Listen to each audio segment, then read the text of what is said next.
Rodney Dangerfield wasn't just a comedy legend, he was also one of the best talent scouts in the business, discovering and promoting comedians who changed stand-up forever. His showcases launched careers, and his respect meant everything in comedy. These are the funniest comedians Rodney Dangerfield ever named.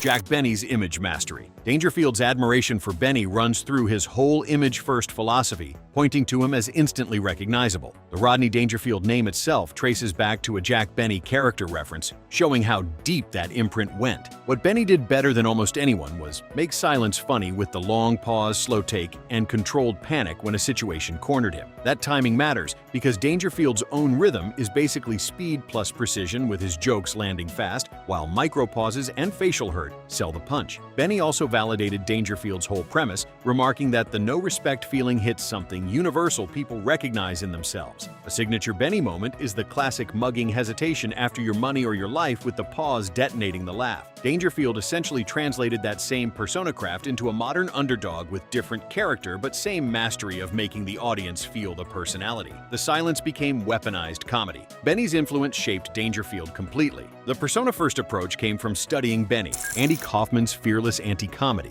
Dangerfield flat out said, "I loved Andy," and booked him to open for shows. Kaufman's fearless anti-comedy made audiences hate him. Then he kept going anyway. What Dangerfield found iconic was that level of nerve, because his own act also depends on tension, just releasing it through rapid punchlines instead of discomfort. The Kaufman genius move is that the joke is sometimes the audience reaction itself, treating boos like musical accompaniment. Dangerfield even described how hostile crowds got with a club putting up a net to stop people throwing things at Kaufman. Kaufman's most recognizable line isn't a joke, but the sweet deadpan Elvis style "Thank you very much," used like a fake handshake. Dangerfield saw in Kaufman a rare commodity, being a performer who was truly different and still controlled the room even when the room fought back. The anti-comedy approach fascinated Dangerfield. Kaufman's nerve impressed him deeply. The audience's instrument concept was revolutionary. Dangerfield respected the controlled chaos. Kaufman proved different could work. Bob Saget's dark contrast. Dangerfield included Saget in his showcase roster, appreciating the mainstream warmth hiding sharply adult stand-up. Rodney later admitted, "Saget's contrast reminded me of my own mask, wholesome outside with genuine bitterness underneath." Saget's enduring icon status comes from that split persona, being mainstream TV warmth on the outside, but stand-up that could be sharply adult and surprisingly dark. That split persona is something Dangerfield would recognize, because no respect is also a mask for genuine bitterness and insecurity. Saget's delivery style tends to feel conversational, which makes the harder turns hit more suddenly,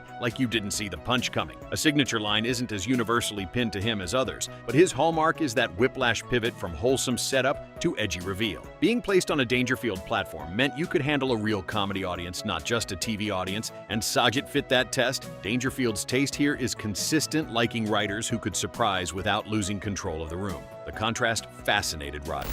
Louie Anderson's emotional specificity. Dangerfield singled Anderson out as part of the comics he showcased. Anderson's awkward kid energy felt universal, not niche building comedy from vulnerability. Anderson's icon status is emotional specificity, making that energy feel universal, not niche. That's a direct cousin of Dangerfield's appeal, with both building comedy out of vulnerability, then surviving it by turning it into punchlines. Anderson's most recognizable lines often come through his mother voice, with short, sharp scoldings that make a whole family appear in your head. Dangerfield's stages were high pressure because the headliner energy was relentless, with Anderson's slower, warmer vibe working as smart contrast. In other words, he didn't just get laughs, but changed the room's temperature, being an underrated skill in a showcase format. The fact Dangerfield lists him alongside killers like Seinfeld and Saget signals he saw Anderson as the real deal, not a novelty. The vulnerability became strength. Anderson's warmth balanced the lineup. Dangerfield recognized the temperature change. Bob Nelson's prop timing. Nelson appears in the Paley Center credit list for Dangerfield's special. His prop comedy focused on timing, not the props themselves, with the reveal pace becoming the joke. Nelson's iconic identity is prop comedy done with timing, because the props aren't the joke, but the reveal pace is the joke. Dangerfield respected strong images, and a comic who can build a whole set around one simple device is exactly that, being instantly memorable. Nelson's best-known bit is essentially structured like a magician's act, pulling an item out, making a quick turn, escalating, and repeating with each beat cleaner than the last. That structure is the same discipline Dangerfield used with one-liners being set up. Snap, reset, repeat with no wasted motion. A line in Nelson's case is less about a quoted sentence and more about the running pattern of introducing each object as if it's normal, then swerving. Dangerfield putting him on a high-profile showcase is a vote for that kind of engineered laughter being comedy built like a machine. The precision impressed Dangerfield. Nelson proved props could be art. Andrew Dice Clay's confrontational character. Nothing Goes Right put Dice on a major platform alongside other young comics Dangerfield showcased. The host mentioned in interviews, Dice's character extremity showed commitment. That persona either works or dies, and he made it work. Nothing Goes Right is widely documented as one of Dangerfield's showcase specials that put Dice on a major platform alongside other young comics. Dice's iconic quality is character extremity, not telling jokes but playing a loud confrontational persona and daring the room to follow. That actually fits Dangerfield's own stated belief in image, with Dice being instantly identifiable even if you hate him. A signature Dice line style is the nursery rhyme setup with a filthy left turn making the rhyme become the trapdoor. Dangerfield's respect here can be read as respect for commitment, because a persona that's strong either works or dies, and Dice made it work. It also shows Dangerfield wasn't only backing safe comedy, but showcased acts that were polarizing if he believed they were powerful. Even when audiences argued about Dice, they remembered him being exactly what a showcase host wants. Bill Hicks's conviction comedy. Hicks is repeatedly cited as part of the Nothing Goes Right lineup. His iconic status comes from conviction making you laugh while trying to say something real. Hicks' iconic status comes from conviction being the sense that he's not just trying to be funny but trying to say something and make you laugh anyway. That's a different lane than Dangerfield's rapid one-liners, but it still hinges on truth with pain, anger, and worldview turned into performance. A famously repeated Hicks line is, "It's just a ride," which works because it's simple enough to remember and loaded enough to echo. Dangerfield showcasing Hicks suggests he valued voice as much as joke count, being the comic who can leave an idea in the room, not just laughter. It also highlights Dangerfield's range as a curator, pairing a cerebral preacher with a wild character act and still making the night work. Hicks didn't need to sound like Dangerfield to earn his respect, but needed to be undeniable. The conviction impressed Rodney. The voice mattered as much as jokes.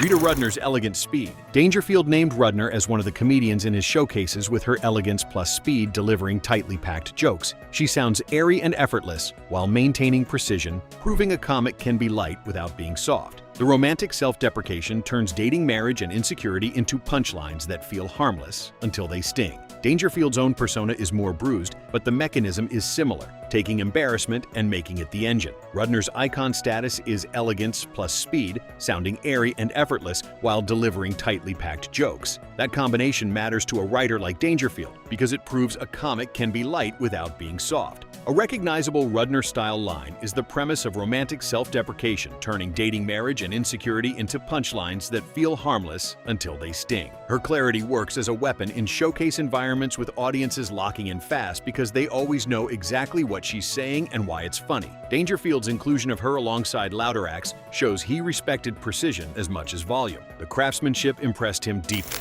Jerry Seinfeld's craftsmanship. Dangerfield name-checked Seinfeld as one of the comics appearing on his showcases, with the iconic quality being every syllable sanded down to the cleanest version. That fits Dangerfield's worldview perfectly because he lived on joke density with hundreds of jokes, meaning you worship editing. Seinfeld represents different control than Dangerfield with calm inevitability instead of frantic momentum. Seinfeld's iconic quality is craftsmanship, being the feeling that every syllable has been sanded down until only the cleanest version remains. That's a natural fit for Dangerfield's worldview, because he lived on joke density with hundreds of jokes in a set, meaning you worship editing. Seinfeld also represents a different kind of control than Dangerfield, being not frantic momentum, but calm inevitability. His famous line template, "What's the deal with?" works, because it turns minor annoyance into a formal argument the audience can follow. Dangerfield liked comics who could win anywhere, with Seinfeld's style built for that, needing no gimmicks, required just structure and timing. Putting Seinfeld in the same breath as Carrey and Kinison shows Dangerfield saw him as part of the next wave worth betting on.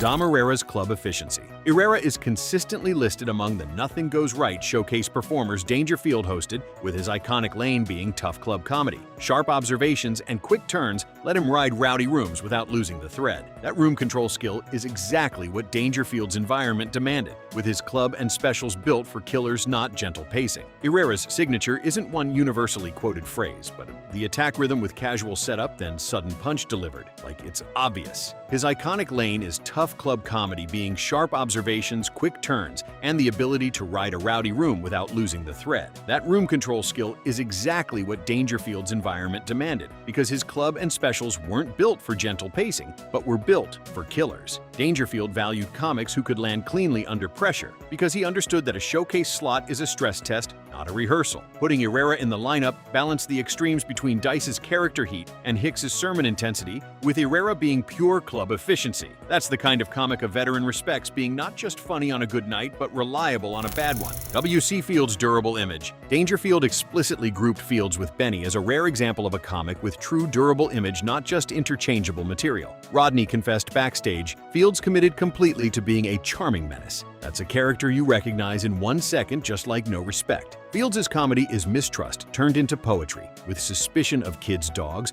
authority, and polite society. Dangerfield's twist is self-directed damage, with Fields scowling outward, while Rodney collapses inward, but both powered by clear point of view. Fields' icon status comes from how completely he committed to being a charming menace, having the voice, the disdain, and the sense that he'd rather outsmart you than impress you. That's a useful mirror for Dangerfield, because No Respect is also a character you can recognize in 1 second, being an identity, not a topic. The Fields line, "Never give a sucker and even break," captures the brand, with the attitude being the punch. Dangerfield's respect for Fields is really respect for persona that can't be faked, being the thing he said has to come from your soul. Jim Carrey's physical commitment. Dangerfield's origin story with Carrey is unusually specific, seeing him in Toronto doing impressions and immediately labeling him great before hiring him for Caesar's Palace in Las Vegas. The huge validation for a young comic came with Carrey's iconic quality being total body commitment, with the face, limbs, and voices feeling like a cartoon learned to breathe. That physical precision is exactly what an older school pro like Dangerfield would respect, because it's repeatable skill, not luck. Dangerfield kept Carrey opening for him for 2 years on the road, providing apprenticeship in real rooms, not TV rooms. The signature Carrey line, "Alrighty," then works as a catchphrase because it rides on the character's manic certainty. The deeper compliment Dangerfield gave was practical, believing Carrey wasn't just funny, but ready, helping get him established in the US. The 2-year road run taught Carrey real audience control. Dangerfield watched him grow into a headliner. The Caesar's Palace booking showed enormous faith. Carrey's impression skills reminded Dangerfield of true craft. The total body commitment never wavered, making Carrey unforgettable on stage. Yakov Smirnoff's outsider observations. Smirnoff performed on the 9th annual Young Comedians special. Dangerfield platforming him signals respect for broad accessibility, done with real joke structure, not just accent or gimmick. The outsider perspective connected universally. Smirnoff's optimism contrasted Dangerfield's pessimism. The clear character made him memorable. Dangerfield appreciated the instant recognition. The reversal joke structure impressed him. Smirnoff proved foreignness could be strength. The warm persona made harsh topics accessible. Dangerfield saw the craftsmanship behind simplicity. The showcase slot launched Smirnoff's career. Maurice Lamarche's voice mastery. Lamarche is listed as a performer on the Paley Center's credits for the Dangerfield-hosted special, with his iconic lane being voice and impression mastery lining up with what Dangerfield praised in Carrey. Impression comedy can be disposable, but Lamarche's strength is making impressions feel like full characters, not just sound-alikes. The recognizable line from his later pop culture footprint is the brains-clipped seriousness. "Are you thinking what I'm thinking?" turning simple setup into recurring rhythm. Dangerfield's own act is rhythm first too, with the audience trusting the cadence, so the punch lands harder. His iconic lane is voice and impression mastery, which lines up with what Dangerfield praised in Carrey early on, being skill that's undeniable on first watch. Including a voice impression specialist in a lineup packed with stand-ups suggests Dangerfield valued variety as long as the act was tight. It wasn't about being fashionable, but being able to walk into any room and own your minutes. The voice work showed undeniable skill. Lamarche could transform completely. Dangerfield recognized technical mastery. The character work went beyond mimicry. Sam Kinison's controlled explosion. Dangerfield didn't hedge, with Kinison calling him a genius and describing him as one of his proteges, while putting Kinison on his show twice because those showcases were career accelerators. Johnny revealed in late-night appearances, Kinison's rage's rhythm and screaming as punctuation reminded me that confession disguised as performance connects. We both did it differently, but the engine was pain.